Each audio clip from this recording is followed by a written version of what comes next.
إن الحمد لله نحمده ونستعينه ونستغفره ونعوذ بالله من شرور أنفسنا ومن سيئات أعمالنا من يهده الله فلا مضل له ومن يضلل فلا هادي له وأشهد أن لا إله إلا الله وحده لا شريك له وأشهد أن محمدًا عبده ورسوله اللهم صل على محمد وعلى آل محمد كما صليت على إبراهيم وعلى آل إبراهيم إنك حميد مجيد اللهم بارك على محمد وعلى آل محمد كما باركت على إبراهيم وعلى آل إبراهيم إنك حميد مجيد يا أيها الذين آمنوا اتقوا الله حق تقاته ولا تموتن إلا وأنتم مسلمون يا أيها الناس اتقوا ربكم الذي خلقكم من نفس واحدة وخلق منها زوجها وبث منهما رجالا كثيرا ونساء واتقوا الله الذي تساءلون به والأرحام إن الله كان عليكم رقيبا يا أيها الذين آمنوا اتقوا الله وقولوا قولا سديدا يصلح لكم أعمالكم ويغفر لكم ذنوبكم ومن يطع الله ورسوله فقد فاز فوزا عظيما أما بعد فيا أيها الناس إن خير الحديث كتاب الله وخير الهدي هدي محمد صلى الله عليه وسلم وشر الأمور محدثاتها وكل محدثة بدعة وكل بدعة ضلالة وكل ضلالة في النار أعوذ بالله السميع العليم من الشيطان الرجيم وسارعوا إلى مغفرة من ربكم وجنة أرضها السماوات والأرض أعدت للمتقين قابل صد احترام بزرگوں، بھائیوں اور عزیزوں، آج 16 رمضان المبارک سن 1444 ہجری 7 اپریل سن 2023 عیسوی ہم جمعۃ المبارک کے فریضہ کی ادائیگی کے لیے اس مقام پر جمع ہیں۔ حقیقت یہ ہے کہ ماہ رمضان المبارک جس کے بارے میں اللہ رب العزت نے خصوصی طور پر فرمایا کہ ایام معدودات، یہ گنتی کے چند روز ہیں، بڑی تیزی سے گزر رہا ہے، آدھے سے زیادہ، نصف سے زیادہ گزر چکا ہے، اور جو دن باقی ہیں وہ بھی گزرتے ہوئے انسان کو شعور اور احساس بھی نہیں ہوتا۔ اس لیے آج ایک تو ہم آخری عشرے کی تیاری کے لیے ہمیں کیا کرنا چاہیے، جو کہ اس ماہ مبارک میں سب سے زیادہ اہم اور افضل ترین ایام اور راتیں ہیں، اور دوسرا ہمیں اپنا محاسبہ کرنا چاہیے کہ گزشتہ ایام میں رمضان المبارک کے جتنے دن گزر چکے ان میں ہم نے کس قدر اللہ رب العزت کی عبادت کی ہے، رمضان المبارک کی برکات سے ہم نے کس قدر فائدہ اٹھایا ہے۔ اگر تو ہمارا دل اس پر مطمئن ہے تو ہمیں اللہ تعالیٰ کا شکر ادا کرنا چاہیے اور اللہ رب العزت سے قبولیت کی درخواست کرنی چاہیے، اور اگر ہمارا دل اس پر مطمئن نہیں ہے، ہمارا ضمیر ہمیں بتلا رہا ہے کہ ہم نے رمضان المبارک کی برکات سے صحیح طور پر استفادہ نہیں کیا، جس طرح عبادت کرنے کا حق تھا ہم نے اس طرح عبادت نہیں کی، اور یہ دن بڑی تیزی سے گزر گئے، تو ابھی بھی تلافی مآفات کے لیے ہمارے پاس وقت ہے۔ ہم پچھلی کوتاہی کا ازالہ کر سکتے ہیں، لیکن اس کے لیے ہمیں عزم اور پختہ ارادہ کرنے کی ضرورت ہے۔ معزز سامعین، حقیقت یہ ہے کہ یہ وقت اپنی رفتار کے ساتھ چلتا رہتا ہے، ہمارا یہ کہنا اور یہ اس طرح کے نظمیں پڑھتے رہنا، دعوے کرتے رہنا کہ اے ماہ رمضان آہستہ چل، ابھی کافی قرض چکانا ہے، جب تک عملی صورت اختیار نہ کی جائے تو یہ صرف منہ کی باتیں ہیں، زبانی دعوے ہیں، ان کی کوئی حیثیت نہیں۔ پھر وہی حال ہوتا ہے کہ جب رمضان المبارک تیزی سے گزر جاتا ہے اور ہم نے کما حق کو ہو اس سے استفادہ نہیں کیا ہوتا تو پھر افسوس، کف افسوس ملتے ہوئے یہی کہا سنتے ہیں ہر سال، حیف در چشم زدن صحبت یار آخر شد، روئے گل سیر نہ دیدم کہ بہار آخر شد، کہ ابھی تو ہم نے جی بھر کر دعائیں بھی نہیں کی تھی، ابھی تو ہم نے جی بھر کر قرآن پاک کی تلاوت بھی نہیں کی تھی، ہم نے صدقہ و خیرات کرنا تھا، روزے داروں کو روزے افطار کروانے تھے، ہم نے یہ نیکی کرنی تھی، ہم نے وہ نیکی کرنی تھی، لیکن رمضان گزر گیا، یہ رمضان بھی گزر جائے گا اور ہمارے پاس کوئی گارنٹی نہیں۔ یہ اللہ رب العزت کا ہم پر انعام ہے کہ اللہ رب العزت نے یہ ماہ مبارک ہمیں نصیب کیا، آئندہ ہمیں نصیب ہوگا یا نہیں ہوگا اللہ کے علم میں ہے۔ اس لیے جو وقت باقی ہے اور آخری عشرہ جو آنے والا ہے انتہائی اہم ہے، اس لیے اس کے لیے ذہنی طور پر ہمیں ابھی سے اپنے آپ کو تیار کرنا چاہیے کہ ہم نے کیا شیڈول بنانا ہے، ہم نے آخری عشرے کے بابرکت ایام اور بابرکت راتوں سے کس طرح استفادہ کرنا ہے۔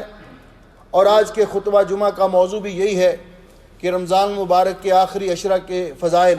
فضائل العشر الاواخر من رمضان۔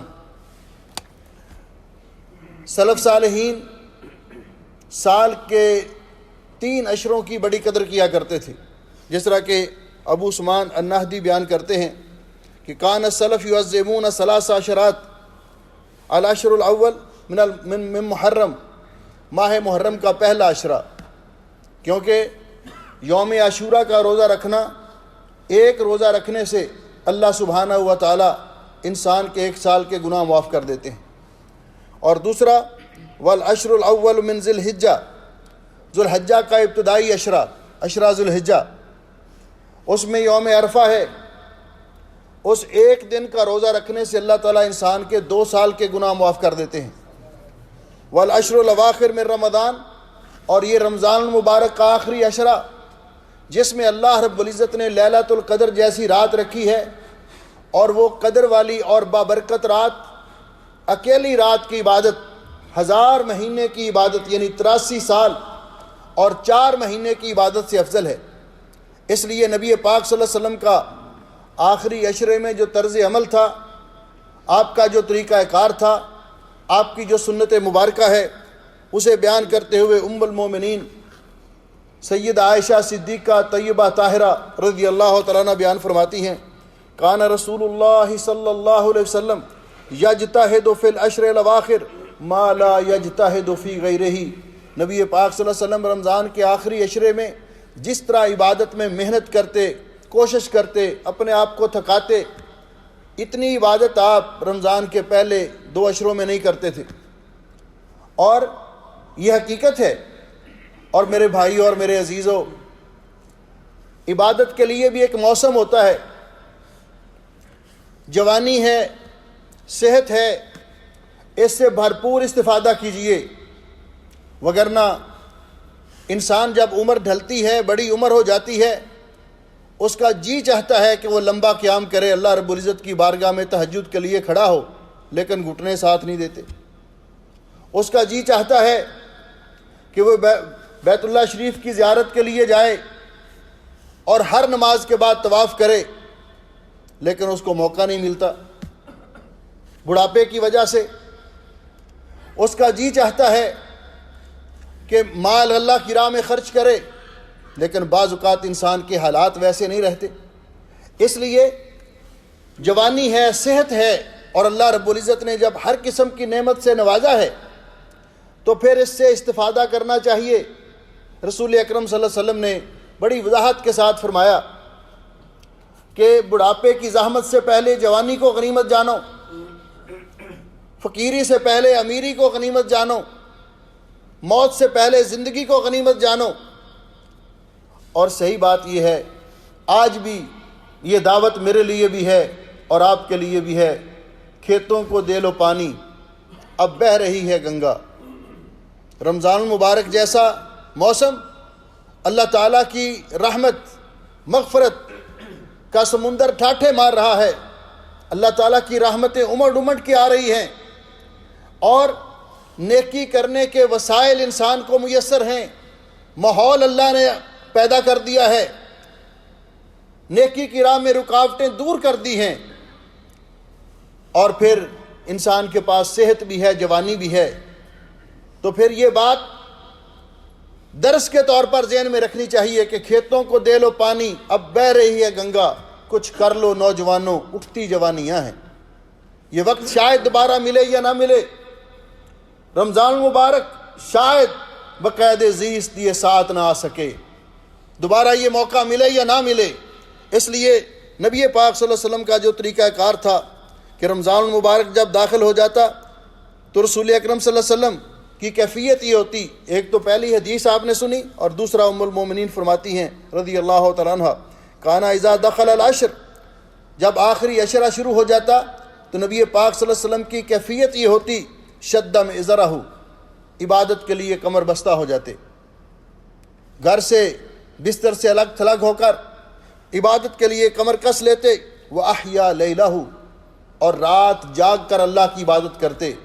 وَأَيْقَظَ أَهْلَهُ، اور اپنے گھر والوں کو بھی جگاتے، یعنی خود بھی جاگ کر عبادت کرتے اور اپنے گھر والوں کو بھی جگاتے، اپنی ازواج مطہرات کو، اپنے نواسوں کو، اپنے خاندان کے لوگوں کو اور صحابہ کرام کو بھی یہ ترغیب دلاتے، اس لیے کہ اس آخری عشرے کے اندر اللہ رب العزت نے جو بابرکت رات رکھی ہے، یہ اس امت کے لیے اللہ رب العزت کا بہت بڑا انعام ہے۔ امام مالک رحمۃ اللہ علیہ نے اپنی بلاغات میں اس کو ذکر کیا کہ رسول اکرم صلی اللہ علیہ وسلم نے جب یہ خدشہ محسوس کیا کہ پہلی امت کے لوگ ان کی لمبی لمبی عمریں ہوتی تھی، 1000 سال، 500 سال لمبی عمریں، لیکن اس امت کے لوگوں کی ہماری عمریں، آپ نے فرمایا کہ اوسط عمریں اس امت کی، اعمار امتی ما بین 60 الی 70، آپ نے فرمایا 60 اور 70 سال کے درمیان ہے، وَقَلَّ مَن يَجُوزُ ذَلِكَ، بہت کم لوگ ہیں جو اس سے آگے جاتے ہیں کہ 100 سال کو پہنچ جائے، 90 سال کو پہنچ جائے تو بڑا عجوبہ لگتا ہے، جبکہ پہلے لوگوں کی عمریں بڑی بڑی لمبی عمریں تھیں۔ آپ کو یہ خدشہ لاحق ہوا کہ پہلی لوگوں کو لمبی عمریں ملی، انہوں نے عبادت کی، زیادہ وقت ملا، زیادہ عبادت کی، وہ زیادہ درجہ اور مقام حاصل کر لیں گے، تو اللہ سبحانہ و تعالیٰ نے اس وقت آپ کو لیلۃ القدر عطا کی، کہ اللہ رب العزت نے آپ کو ایک ایسی رات عطا کی ہے، لیلۃ القدر خیر من الف شہر، جس کی عبادت 1000 مہینے کی عبادت سے بہتر ہے۔ آپ ذرا اندازہ فرمائیے، ایک آدمی اپنی شعور کی زندگی میں ہر سال رمضان المبارک کی 10 راتیں جاگ کر اللہ کی عبادت کرتا ہے، اور اس کو ہر سال اللہ رب العزت لیلۃ القدر نصیب کر دے، تو کتنی اس کی عبادت، اس کے نامہ اعمال میں کتنی نیکیاں جمع ہو جاتی ہیں۔ اس لیے رسول اکرم صلی اللہ علیہ وسلم نے امت کو بھی حکم دیا، آپ نے فرمایا یہ رات تحروا لیلۃ القدر فی العشر الاواخر من رمضان، رمضان کے آخری عشرے میں لیلۃ القدر کو تلاش کرو۔ اور دوسری روایت میں اس کی بھی تخصیص کر دی، فرمایا تحروا لیلۃ القدر فی الوتر من العشر الاواخر، آخری عشرے کی طاق راتوں میں لیلۃ القدر کو تلاش کرو، اس لیے کہ جو لیلۃ القدر کو عبادت کرتا ہے، یہ رات جاگ کر گزارتا ہے، اللہ رب العزت نے اس قدر والی چیز کو پوشیدہ رکھا ہے، فکس نہیں کی، یہ بدل بدل کے آتی رہتی ہے، تاکہ اللہ کے بندے اس کو تلاش کرنے میں محنت کریں۔ تو فرمایا جو اس رات کو قیام کرتا ہے اس کو یہ رات میسر آ جاتی ہے، تو آپ نے فرمایا من قام لیلۃ القدر ایمانا واحتسابا غفر له ما تقدم من ذنبه، جو آدمی لیلۃ القدر کو قیام کرتا ہے اللہ کی رضا کے لیے، اللہ تعالیٰ اس کے پچھلے سارے گناہ معاف کر دیتا ہے۔ اور مسند احمد کے اندر ہے من قامہا ابتغاءہا ثم وقعت لہو، جو لیلۃ القدر کو تلاش کرنے کی خاطر اس رات کا قیام کرتا ہے، یہ 10 راتیں یا 5 راتیں جا کر اللہ کی عبادت کرتا ہے، ثم وقعت لہو، پھر اس کو لیلۃ القدر میسر آ جاتی ہے، فرمایا غفر لہو ما تقدم من ذنبہ، اللہ تعالیٰ اس کے پچھلے گناہ معاف کر دیتا ہے۔ اس لیے یہ اللہ رب العزت نے ہمیں موقع دیا ہے، ہم غور کریں کہ اللہ تعالیٰ نے تو کتنا سنہری موقع دیا، فرصہ ذہبیہ ہے، سنہری موقع ہے، لیکن ان طاق راتوں کے اندر، اس آخری عشرے کے اندر ہمارے پروگرام بھی بڑے عجیب ہوتے ہیں۔ شیطان نے بھی ہمیں بہت ساری مصروفیات ڈال دی ہیں۔ نوجوان میچ رکھتے ہیں تو طاق راتوں میں، آخری عشرے کے اندر فیملیز عید شاپنگ شروع کر دیتی ہیں، دعوتیں کرنے میں، تکلفات میں، عشاء کی نماز بھی گئی، بعض اوقات تراویح بھی گئی، رات کا قیام بھی گیا۔ وہ نوجوان جو یہ مبارک راتیں میچ کھیلنے میں یا میچ دیکھنے میں، اور بہت سارے میچز ان راتوں میں رکھے جاتے ہیں، آپ کبھی غور کریں، یہ وقت ضائع کر دیتے ہیں، تو کیا کل ان کو حسرت اور افسوس نہیں ہوگا اس وقت کو ضائع کرنے پر؟ عید شاپنگ پہلے بھی ہو سکتی ہے، یہ مبارک راتیں بازار میں گھوم پھر کے گزار دینا، جب اللہ کے وہ بندے جن کو اللہ نے توفیق بخشی ہو اللہ کی بارگاہ میں قیام کر رہے ہوں، اللہ سے دعائیں مانگ رہے ہوں، تو یہ کتنی بڑی کم ہمتی ہے اور غفلت ہے کہ ہم یہ راتیں ادھر ادھر خرید و فروخت میں گزار دیں۔ اس لیے ابھی سے اپنے آپ کو ذہنی طور پر تیار کرنا چاہیے، یہ کام پہلے نمٹا لینے چاہیے، یہ راتیں ضائع نہیں کرنی چاہیے، زندگی میں دوبارہ ملیں یا نہ ملیں۔ اور اگر لیلۃ القدر اللہ رب العزت نصیب کر دے تو انسان کو اللہ سے کیا مانگنا چاہیے؟ ام المومنین عائشہ صدیقہ طیبہ طاہرہ رضی اللہ تعالیٰ عنہ فرماتی ہیں، میں نے رسول اکرم صلی اللہ علیہ وسلم کی خدمت میں عرض کیا، اے اللہ کے رسول، ارأیت ان علمت ای لیلۃ القدر، اگر مجھے پتہ چل جائے، احساس ہو جائے کہ یہ رات لیلۃ القدر ہے، اور علماء نے اس کی علامات بتائی ہیں کہ جو رات لیلۃ القدر ہوتی ہے اس میں عبادت کرنے والے کو جو لذت آتی ہے وہ باقی راتوں کی سے بہت زیادہ ہوتی ہے۔ انسان کی طبیعت میں جو سکون ہوتا ہے، عبادت کی طرف اس کی رغبت ہوتی ہے، وہ باقی راتوں سے بڑھ کر ہوتی ہے۔ اس لیے سلف صالحین کی عادت تھی کہ وہ یہ 10 راتیں رمضان مبارک کی مغرب سے پہلے غسل کر کے اچھا لباس پہن کر خوشبو لگا کر مسجد میں آ جاتے بڑے اہتمام کے ساتھ، پھر رات جاگ کر اللہ کی عبادت کرتے اور اللہ سے دعائیں مانگتے۔ اور ام المومنین نے بھی پوچھ لیا، کیونکہ نبی علیہ السلام نے فرمایا کہ لیلۃ القدر کی دعا کو اللہ رد نہیں فرماتے، کہ مجھے اگر یہ مل جائے تو میں اللہ تعالیٰ سے کیا مانگوں؟ تو آپ نے فرمایا قولی اللہم انک عفو تحب العفو فاعف عنی، اے اللہ تو بہت زیادہ معاف کرنے والا ہے، معافی کو پسند کرتا ہے، مجھے بھی معاف کر دے۔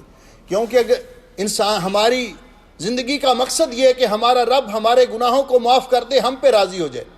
اللہ گناہوں سے معافی مل گئی، اللہ کی رضا حاصل ہو گئی، تو زندگی کا مقصد حاصل ہو گیا۔ یہ سب سے بڑی کامیابی ہے، اللہم انک عفو تحب العفو فاعف عنی، یہ دعا۔ اور اس کے بعد کچھ ہمارے ہاں لیلۃ القدر کی مصنوعی علامات مشہور ہو چکی ہیں، یہ رات کو پانی بھی دودھ بن جاتا ہے، درخت اور مکان سجدے میں پڑ جاتے ہیں، وہ رات ایک پل جھپکنے کی مدت میں ہوتی ہے، گزر جاتی ہے، آدمی کو اونگ آتی ہے تو گزر جاتی ہے۔ اللہ رب العزت ارحم الراحمین ہے۔ یہ ساری باتیں ان کا حقیقت کے ساتھ کوئی تعلق نہیں۔ جو لیلۃ القدر جس رات میں اللہ نے رکھی ہے حتی مطلع الفجر، یہ غروب آفتاب سے لے کر طلوع فجر تک ہے، ساری رات لیلۃ القدر کی ہوتی ہے۔ رات کا زیادہ حصہ جو بھی عبادت کر لے گا اس کو اس کا ثواب ملے گا۔ اس لیے حضرت ابن عباس رضی اللہ تعالیٰ نے اس کی کچھ علامتیں نبی علیہ الصلوۃ والسلام سے بیان کی، جن کی سند کو شیخ البانی نے حسن کہا ہے۔ فرماتے ہیں لیلۃ القدر سمحۃ طلقہ، لیلۃ القدر ایک بڑی سہانی اور کھلی کھلی رات ہوتی ہے، اس رات میں گھٹن نہیں ہوتی۔ لا حارۃ ولا باردہ، نہ اس رات میں بہت زیادہ گرمی ہوتی ہے نہ بہت زیادہ سردی ہوتی ہے۔ اور اس رات کو دوسری روایت میں لا یرما فیہ بنجم، اس رات کو ستارے نہیں ٹوٹتے۔ اور اگلی دن کا صبح کا جو سورج طلوع ہوتا ہے تو فرمایا تصبح الشمس صبیحتها ضعیفۃ حمراء، اگلی دن کا سورج یعنی جو رات لیلۃ القدر ہوتی ہے اس کا اگلی صبح کا سورج اس طرح ہوتا ہے جس طرح برسات کا سورج ہوتا ہے، بھیگا ہوا سورج ہوتا ہے۔ اور دوسری روایت میں لا شعاع لها، اس کی شعائیں نہیں ہوتی، تیز شعائیں نہیں ہوتی، بعد میں جب طلوع ہو جاتا ہے پھر تو ہوتی ہیں، لیکن طلوع کے وقت اس کی شعائیں تیز نہیں ہوتی۔ یہ علامات ہیں لیلۃ القدر کی۔ لیکن میرا ایمان ہے جو آدمی رمضان المبارک کی آخری 10 راتیں جاگ کر گزارتا ہے، اس کو شعور ہو یا نہ ہو، اس کو لیلۃ القدر ضرور نصیب ہوتی ہے، اس لیے اس کے لیے ہمیں کوشش کرنی چاہیے۔ دوسرا کام آخری عشرے میں کرنے کا صدقہ و خیرات کرنا، اللہ کی راہ میں مال خرچ کرنا۔ رسول عن ابن عباس رضی اللہ عنہما ان رسول اللہ صلی اللہ علیہ وسلم کان من اجود الناس، نبی پاک صلی اللہ علیہ وسلم سب سے زیادہ سخی تھے، صدقہ و خیرات کرنے والے تھے۔ وَأَجْوَدُ مَا يَكُونُ فِي رمضان، اور رمضان میں آپ سب سے زیادہ صدقہ و خیرات کیا کرتے تھے۔ فرمایا خاص کر حین یلقاہ جبریل، جب جبریل امین آپ کے ساتھ قرآن پاک کا دور کرنے کے لیے آتے، کانا اجود من الریح المرسلہ، تو آپ تند و تیز ہواؤں سے زیادہ صدقہ کرنے والے ہوتے تھے۔ تو اس میں صدقہ و خیرات کرنا چاہیے۔ رمضان المبارک کا صدقہ بہترین صدقہ ہے۔ نفلی نمازوں کا اہتمام کرنا، فرض نمازوں کے علاوہ نفلی نمازیں جو اوقات منہی عنہا نہیں ہیں، مثلا ظہر کے بعد، مغرب کے بعد، عشاء کے بعد، رات میں، اور جب بھی موقع ملے انسان کو کثرت کے ساتھ نوافل ادا کرنے کی کوشش کرنی چاہیے۔ عن ثوبان رضی اللہ تعالی عنہ قال سمعت رسول اللہ صلی اللہ علیہ وسلم یقول ما من مسلم یسجد للہ سجدہ، جو مسلمان اللہ کی رضا کے لیے ایک سجدہ کرتا ہے، یعنی اس سے مراد نفلی نماز ہے، الا رفعہ اللہ بہا درجہ وحط عنہ بہا خطیہ، اللہ تعالیٰ اسے ایک سجدے کے بدلے اس کا درجہ بلند کرتے ہیں اور اس کا ایک گناہ معاف کر دیتے ہیں۔ کثرت کے ساتھ نوافل پڑھنے چاہیے۔ اسی آخری عشرے کے اندر ایک بہت اہم عبادت جو لیلۃ القدر کی تلاش میں بھی بڑی معاون ثابت ہوتی ہے، وہ ہے اعتکاف کرنا۔ رسول اکرم صلی اللہ علیہ وسلم رمضان المبارک کا آخری عشرہ اعتکاف کیا کرتے تھے۔ اور اعتکاف کب شروع ہوگا؟ علماء نے مختلف حدیث کو جمع کرنے کے بعد یہ فیصلہ کیا کہ ان حدیث کا خلاصہ یہ ہے کہ آدمی جب 20واں روزہ ختم ہو تو غروب آفتاب سے پہلے مسجد میں چلا جائے، کیونکہ یہاں سے آخری عشرہ شروع ہو رہا ہے۔ یہ رات جو 21 کی ہے، طاق رات ہے، اس کی عبادت کی بھی بڑی اہمیت ہے۔ یہ رات مسجد میں گزارے، اگلے دن صبح کی نماز پڑھنے کے بعد اپنے اعتکاف کی جگہ میں داخل ہو جائے، اور پھر وہاں سے شوال کا چاند یعنی عید کا چاند دیکھ کر وہاں سے باہر نکلے۔ رسول اکرم صلی اللہ علیہ وسلم اعتکاف کیا کرتے تھے، اور آپ کی ازواج مطہرات بھی اعتکاف کیا کرتی تھی، لیکن اعتکاف کے لیے مسجد شرط ہے۔ ام المومنین رضی اللہ تعالیٰ عنہ فرماتی ہیں کہ اعتکاف کرنے والے کے لیے سنت یہ ہے، کیونکہ اس نے اپنے آپ کو عبادت کے لیے خاص کر لیا، اللہ کی عبادت کے لیے۔ یہ اعتکاف نہیں ہے کہ وہاں خود تو باہر نہیں جا سکتا، دوستوں کو بلا لیا، آؤ یار گپ شپ لگائیں گے مسجد میں بیٹھ کر، ٹیلی فون پہ لگے رہے، ٹیلی فون پہ میسج کرتے رہے، اپنی مصروفیات۔ یہ اعتکاف نہیں ہے۔ اعتکاف کا معنی کہ اپنے آپ کو اللہ کی عبادت کے لیے وقف کر دینا، بغیر کسی سخت ضرورت کے وہاں سے نہیں نکلنا چاہیے۔ اور ام المومنین فرماتی ہیں اس کی پابندیوں کا ذکر کرتے ہوئے کہ السنۃ علی المعتکف، اعتکاف کرنے والے کے لیے سنت یہ ہے اللہ یعود مریضاً، کہ وہ کسی بیمار کی بیمار پرسی کے لیے نہیں جا سکتا، اللہ کہ کوئی بیمار مسجد میں آ جائے نماز پڑھنے کے لیے، یا اس کا کوئی عزیز ہو تو اس سے پوچھ لے کیا حال ہے، بیمار پرسی کرنے کے لیے اس کے گھر نہیں جا سکتا، ہاسپٹل نہیں جا سکتا۔ ولا یشہد جنازہ، اور نہ کسی کی نماز جنازہ میں شرکت کر سکتا ہے، اللہ کہ نماز جنازہ مسجد میں ادا ہو تو اس میں شرکت کر سکتا ہے۔ ولا یمس امراۃ ولا یباشرھا، نہ اپنے گھر والوں کے ساتھ ازدواجی تعلقات قائم کر سکتا ہے۔ ولا یخرج لحاجۃ الا لما لا بد منہ، اور کسی اور کام کے لیے بھی نہیں جا سکتا اللہ کہ جس کے بغیر چارہ نہ ہو، مثلا قضائے حاجت کے لیے باہر جانا پڑتا ہے، کوئی کھانا لا کر دینے والا نہیں، ہوٹل سے جا کر کھانا پکڑ کے لاتا ہے، تو اس میں یہ ضرورت ہے۔ اس کے علاوہ معتکف اپنی جگہ سے نہیں نکلے گا حتیٰ کہ اعتکاف کا وقت ختم ہو جائے۔ اسی طرح آخری عشرے میں کرنے کے کام، افطار الصائم، روزے داروں کو روزہ افطار کروانا۔ عن زید بن خالد الجہنی رضی اللہ عنہ عن النبی صلی اللہ علیہ وسلم قال من فطر صائما، جو آدمی روزے دار کو روزہ افطار کرواتا ہے کتب لہ مثل اجرہ الا انہ لا ينقص من اجر الصائم شیء، اس کو بھی اللہ اتنا ثواب دیتا ہے جتنا روزے دار کو روزہ رکھنے کا ثواب ملتا ہے، اور روزے دار کے اجر و ثواب میں بھی کسی قسم کی کمی واقع نہیں ہوتی۔ آخری عشرے کے اندر پہلے کی نسبت زیادہ قرآن پاک کی تلاوت کرنا۔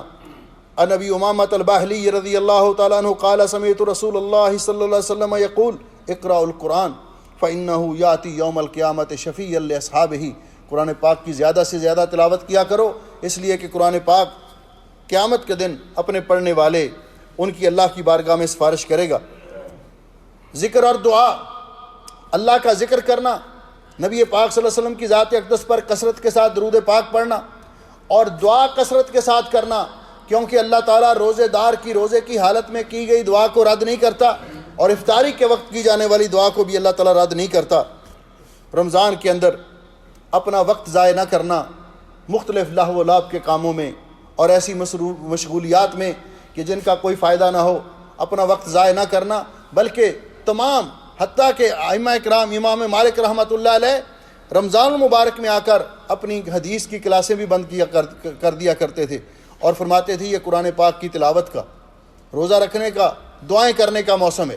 اس لیے انسان کو چاہیے کہ اس سے استفادہ کرے اور اللہ رب العزت کی بارگاہ میں دعائیں کرے۔ شاید یہ راتیں دوبارہ میسر آ سکیں یا نہ سکیں، یہ دن دوبارہ میسر ہوں زندگی میں یا نہ ہوں، اللہ تعالیٰ مجھے اور آپ کو توفیق بخشے کہ ہم باقی رمضان المبارک کے ایام اور مبارک راتوں سے بھرپور استفادہ کریں، اور اللہ تعالیٰ ہمیں توفیق بھی بخشے اپنی عبادت کرنے کی، اور اپنی بارگاہ میں قبول و منظور بھی فرما لے۔ اقول قولی ھذا استغفر اللہ لی ولکم ولسائر المسلمین من کل ذنب واتوب الیہ۔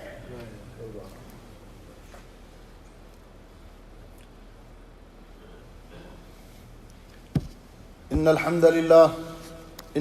للہ نحمده ونستعینه ونستغفره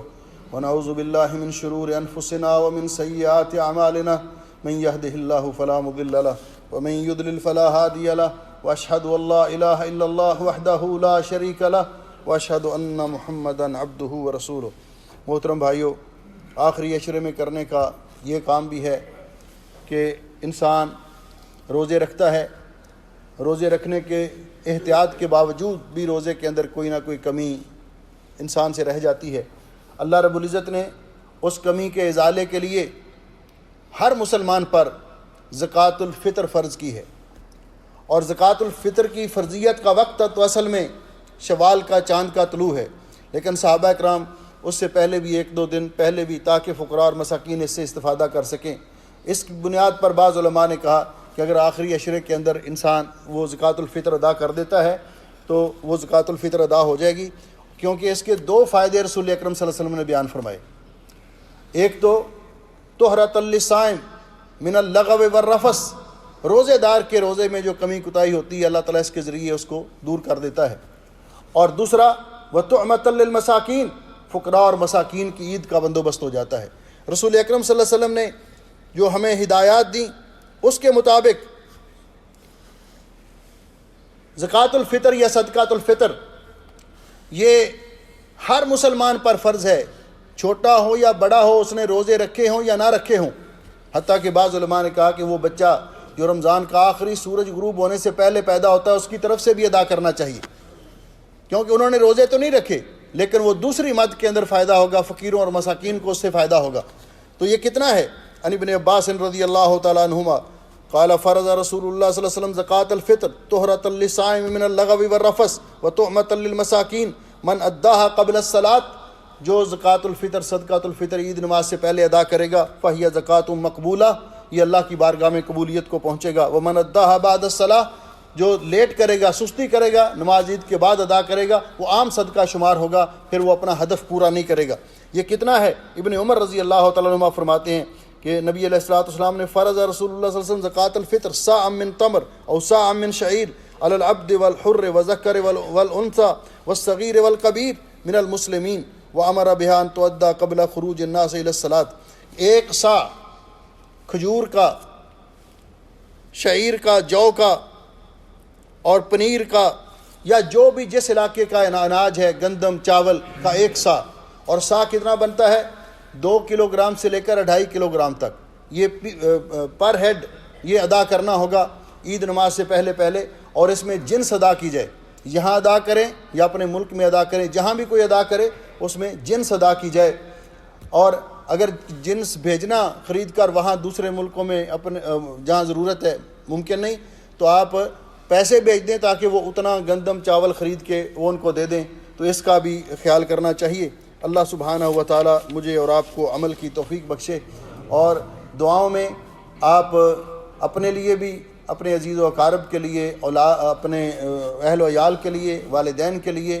اور عامۃ المسلمین اور پوری امت مسلمہ کے لیے دعائیں خصوصی طور پہ کریں۔ اللہ رب العزت، یہ دعاؤں کی قبولیت کا موسم ہے، اللہ تعالیٰ قبول کر کے امت مسلمہ کے حال پہ رحم فرمائے، ملک پاکستان کے حوال کو اللہ تعالیٰ درست فرمائے۔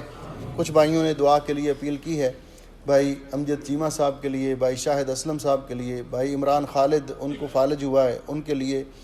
اور بھی کئی لوگوں نے دعا کے لیے اپیل کی ہے جن کے اس وقت نام میرے ذہن میں نہیں۔ سب کے لیے دعا کریں کہ اللہ رب العزت سب بیماروں کو شفا عطا فرمائے، جو فوت ہو گئے ان کی مغفرت فرمائے۔ ان اللہ و ملائکتہ یصلون علی النبی یا ایھا الذین آمنوا صلوا علیہ وسلموا تسلیما۔ اللہم صل علی محمد وعلی آل محمد کما صلیت علی ابراہیم وعلی آل ابراہیم انک حمید مجید۔ اللہم بارک علی محمد وعلی آل محمد کما بارکت علی ابراہیم وعلی آل ابراہیم انک حمید مجید۔ ربنا ظلمنا انفسنا وان لم تغفر لنا وترحمنا لنکونن من الخاسرین۔ اللہم اشف مرضانا ومرضى المسلمین، اللہم اشف مرضانا ومرضى المسلمین، اللہم اقض حاجاتنا وحاجات المسلمین، اللہم اغفر للمسلمین المیتین، اللہم اغفر لهم وارحمهم وعافهم واعف عنهم، اللہم ادخلهم جنت الفردوس واعذهم من فتنة القبر وعذاب النار، اللہم ارزقنا رزقا حلالا طیبا واسعا، اللہم تقبل منا